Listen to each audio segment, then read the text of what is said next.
How has the mission of GAO evolved? How is GAO innovating the way it conducts its oversight mission? And what does the future hold for the U.S. Government Accountability Office? I'll explore these questions and so much more with our very special guest, Comptroller General Gene Dodaro, leader of the Government Accountability Office. So, 2021 marked the 100th anniversary of the founding of the U.S. Government Accountability Office, GAO. In that time, what role has GAO played in helping to improve the performance and ensure the accountability of the federal government?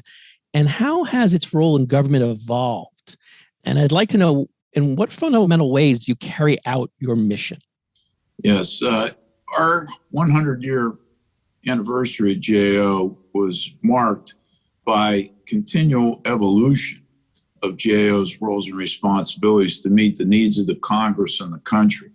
Initially, Michael, we were created in 1921 following World War I because Congress had been worried about the debt that had been accumulated. And at that time, there was no formal budget process in the federal government. Congress acted when they needed to. And so this 1921 law required the president to submit a budget to the Congress. It actually created the Bureau of the Budget, which is now known as the Office of OMB in the Executive Office of the President. And then also created GAO in the legislative branch to be a check and balance. And so at the beginning, our job was to audit the payments of the federal government and to make sure the federal government's finances were handled in a proper manner. Now, as government grew over the years, particularly during the Depression, then World War II, then the Great Society programs and the War on Poverty, and the federal government expanded, so did GAO's role. But it also marked a shift from not only doing financial management reviews, but also from doing performance auditing in the government, which makes sure that federal programs and operations are operating as efficiently and effectively as possible. They're meeting their objectives as envisioned by the Congress and statutes, and that they're properly serving the American public. And so right now, GAO is a very multidisciplinary organization. While we started out and have our roots in financial management, and we still audit the consolidated statements of the federal government and review all the financial statements of all major departments and agencies, that's only about 10% of what we do. 90% are these performance audits, whereby we look at, evaluate federal government operations across the full breadth and scope of the federal government's operations. And so these reviews lead to efforts to help ensure the accountability of the federal government and enhance its performance for the benefit of the American people. And they also provide Congress with important information to carry out their constitutional responsibilities. So, we're a full service organization now. We have, all kind of skills. There's virtually no part of the federal government that we can't review based upon the capabilities of our organization and our multidisciplinary staff. And so I'm very proud of the organization. We're continuing to evolve. I've created a science and technology function. We've picked up the responsibilities of the former Office of Technology Assessment and doing technology assessments of major activities, and really continuing to expand and grow and meet the needs of the Congress and the country as they evolve. I was wondering about your role as Comptroller General. Can you tell us a little bit about the duties associated with that role and what attracted you, Gene, to this particular leadership position? Yes. Well, the role of the Comptroller General, like lots of heads of agencies, is a multifaceted role.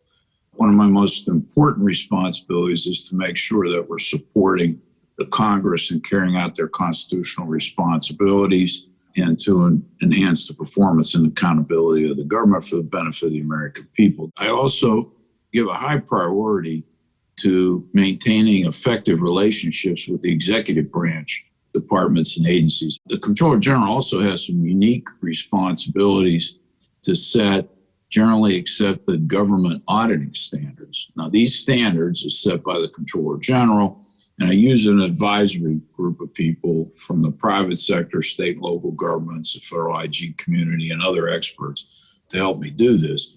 But these generally accepted auditing standards must be followed by anybody auditing federal funds, whether it's a state auditor or an independent public accountant. They have to follow these standards. The Comptroller General also has responsibility for setting internal control standards for the federal government. And those standards are set again with an advisory body in cooperation with OMB, and then they're adopted in OMB A123 to be used by the executive branch in carrying out their internal controls. And so it's a very important responsibility as well.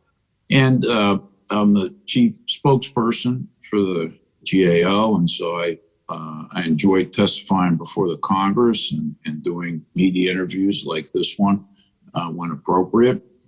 And lastly, Michael, one role that people don't probably know as much as we focus on this issue, it's in the international arena. There's an organization of international national audit offices. It's a tremendous responsibility. And Gene, when you mentioned, give us a wonderful overview of the operations that the breadth and depth. I was just, with such a portfolio, what are the top management challenges you face in your leadership role as Comptroller General? And how have you sought to address those challenges? Yeah, well, there's a couple. I would say risk management is very important.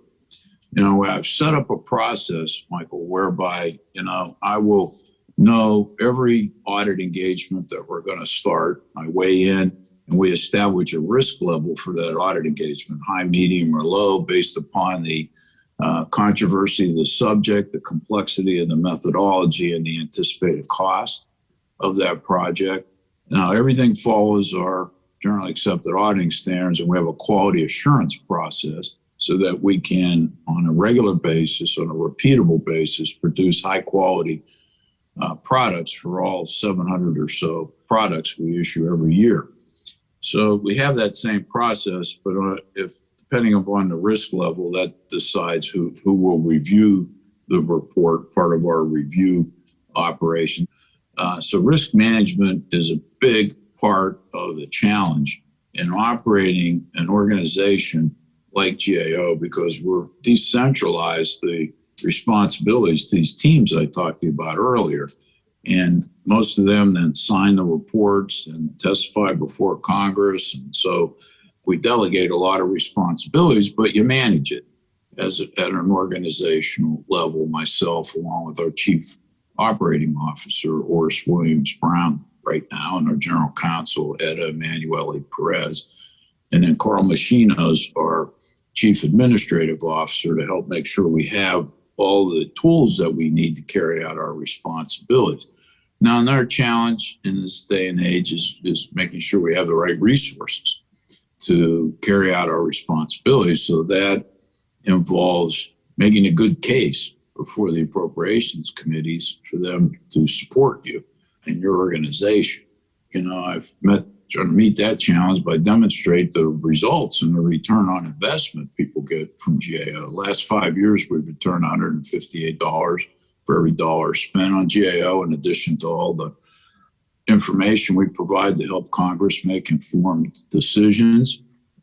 And another challenge has been, making sure that you have good succession planning to make sure that you meet, particularly as we're in the midst of the baby boom generation. A lot of people are retiring, and you want to make sure you have that next generation of workers and future generations lined up to make sure your organization is vibrant, it can continue to function properly. You mentioned the pandemic and the response to the pandemic. Congress appropriated $4.6 trillion in emergency assistance. Can you tell us about GAO's ongoing, reviews of the federal response, maybe some of the recommendations it's made, but more importantly, Gene, how has, whether it's the COVID-19 crisis or the global financial crisis, how has GAO been able to position itself to do what is in essence real-time auditing? So I'm wondering, what are you doing in this area of COVID-19? Maybe some of the recommendations, and how has it shifted the way you audit? Yes. Well, in COVID-19, our responsibilities under the March 2020 CARES Act, which began the large amounts of federal assistance, was to evaluate how well that assistance was doing in addressing public health issues and the economic repercussions of COVID-19 response on the economy and public and private sector institutions. And we were also asked to give monthly briefings to a set of congressional committees and to issue bi-monthly reports. So that thrusts you, as you say, right into the real-time auditing in order to meet those requests from the Congress. So we immediately formed teams in GAO. We were aided a bit by some additional money that had been appropriated to us. So we redeployed our existing staff immediately, but then we were able to eventually backfill some of them to carry out our normal responsibilities as well. Now, we've issued our 9th government-wide report where we say how all the various parts of our government have dealt with the assistance, what the status of that assistance is. And that's been a very significant effort. We have enclosures that talk about each of these individual areas going forward. We've also issued a number of reports, Michael, maybe dozens of reports on individual areas, such as vaccine development area. We've made over 246 recommendations so far, and I'm very pleased that we were able to make some. Now, some of what we've recommended, for example, in the public health setting, has dealt with, made a recommendation back in September 2020 that the government develop a vaccine distribution and communication plan.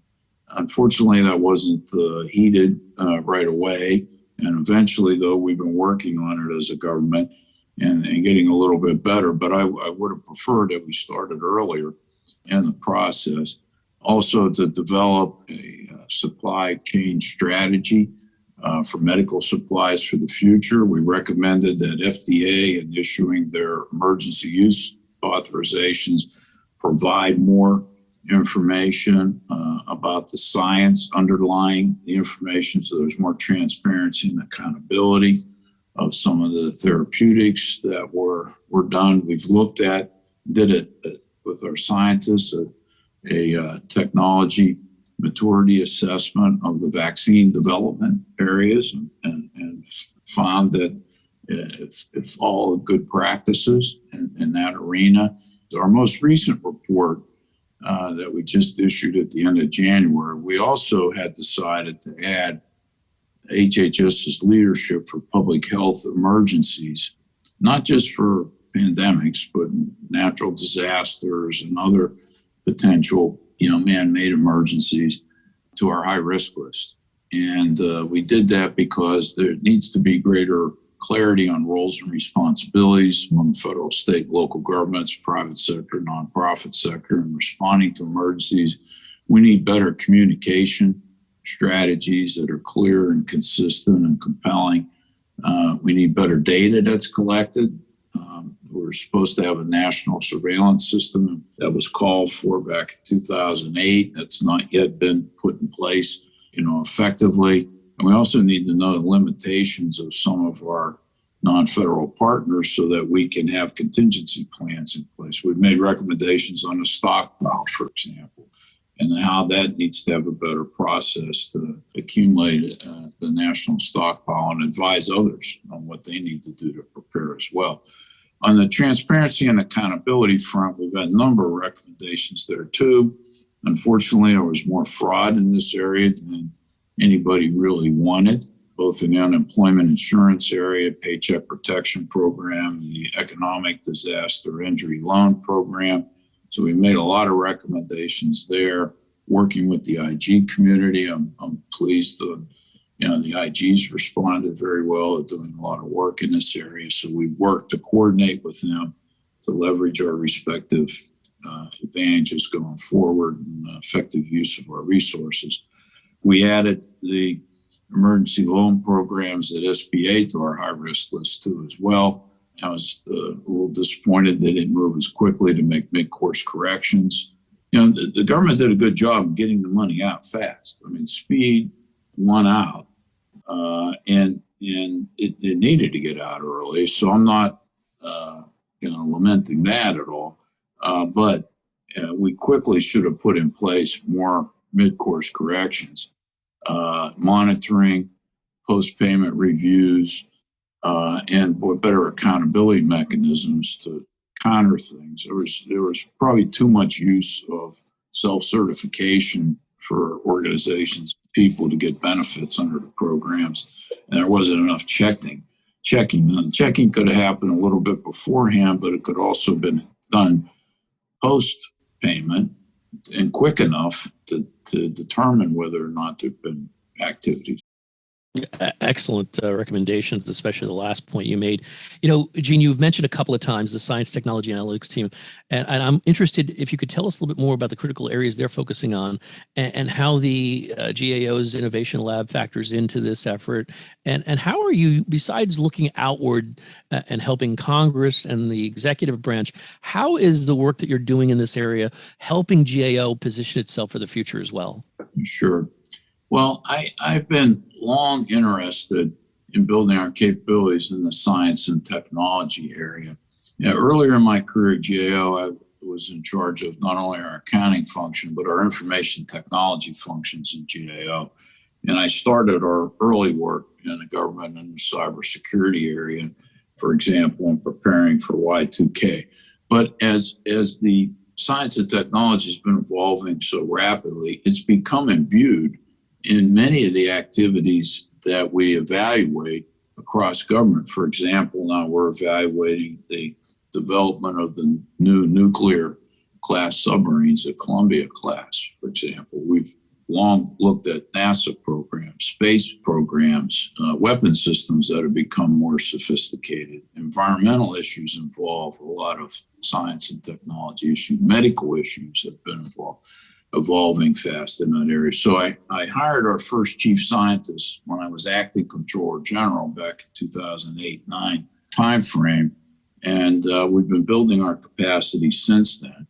By 2019, we created this new team, but we had been expanding all along, Michael. We had been asked also to take on some of the responsibilities as early as 2002 in demonstrating our capabilities to do technology assessments, which look at existing technologies that are under development, and technologies that could be under development to address different policy issues going forward and to help Congress make decisions, not only in investment decisions, but also legal, ethical, and policy issues associated with technology being implemented as a matter of public policy or as a matter of program execution. So we needed it to do both our normal work, where there were science and technology issues, but also to do these new technology assessments. Now, that group is focused on doing both. We've greatly increased, with the support of the Congress, our technology assessments. For example, we've done technology assessments of the use of artificial intelligence to expedite drug development, to make it faster, to use in medical applications, we're doing one now, looking at the use of artificial intelligence for diagnostic purposes as well. Now, here we've partnered with the National Academy of Medicine to do these 3 different artificial intelligence reviews, but it's giving great insight. We've done one on quantum communications.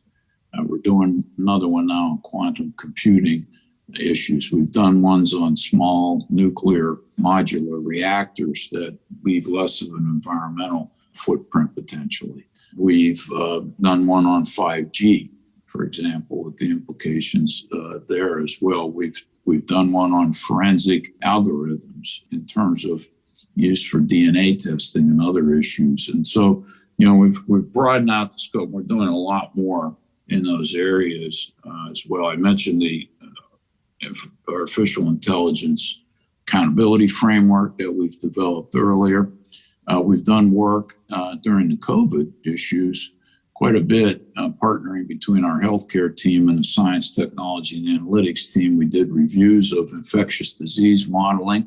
We looked at the vaccine development issues, as I talked about. We issued these series of reports now that we call Science and Technology Spotlights. They're 2-page explainers. We did one on vaccine development, for example, so people can understand the science behind this in terms that they can relate to and absorb, as well as these more in-depth technical studies that we do going forward.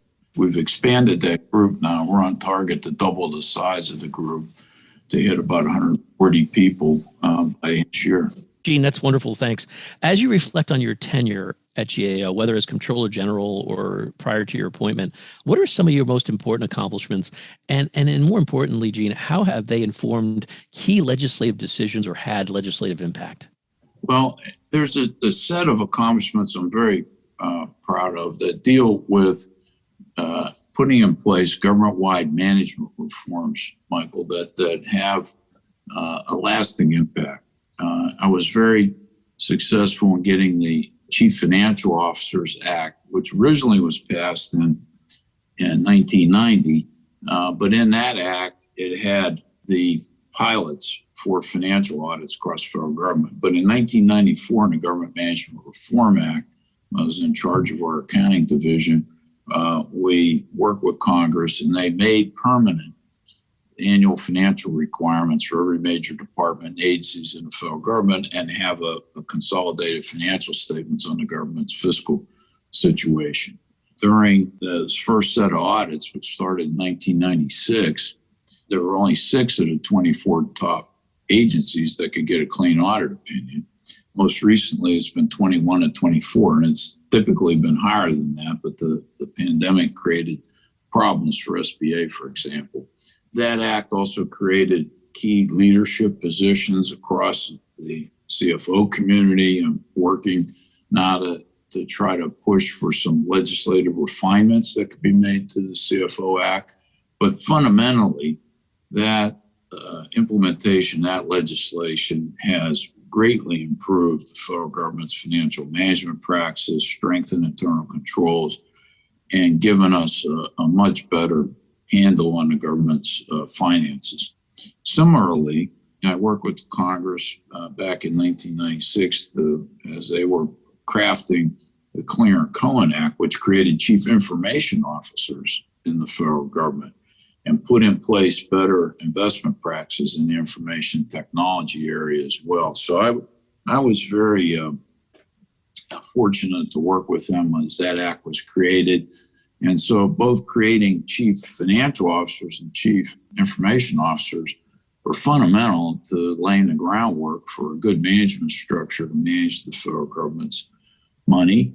And in this case, $100 billion of investments in IT. Now, unfortunately, that act has still needed a lot of attention. It was revised most recently in the Federal Information Technology Act, better known as FITARA, to strengthen, give CIOs more authorities, or make it clear that they were to meet all the authorities that were there, put in place more disciplined investment processes. But a lot of that was initially contemplated by the 96 Act, but hasn't been successfully implemented. So this was giving it a little more legislative push in that arena.